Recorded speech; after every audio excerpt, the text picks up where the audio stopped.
Sebuah video memperlihatkan aksi nekat seorang pengendara motor menghadang laju bus pariwisata di jalan menurun dengan tikungan tajam.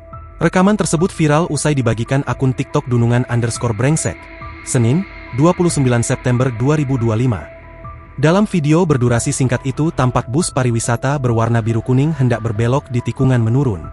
Namun, seorang pemotor justru memberhentikan bus besar tersebut. Diduga, pemotor itu sengaja menghentikan bus demi memberi jalan kepada rombongan klub motor yang melaju di belakangnya. Aksi tersebut membuat sopir bus terpaksa melakukan rem mendadak tepat di tikungan yang cukup terjal. Tindakan itu jelas sangat berbahaya karena berisiko menimbulkan kecelakaan fatal. Padahal, tidak ada aturan lalu lintas yang membolehkan rombongan motor menghalangi kendaraan besar seperti bus, apalagi di jalur rawan tikungan tajam. Dalam rekaman juga terlihat puluhan motor dari komunitas tersebut melaju mendahului bus setelah diberi jalan oleh sang pemotor.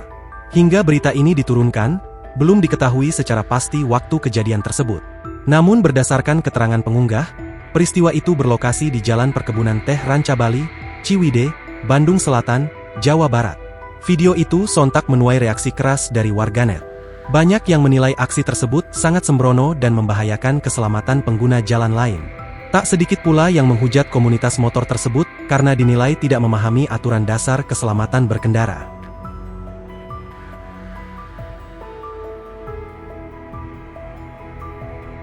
Download Tribun X sekarang, menghadirkan lokal menjadi Indonesia.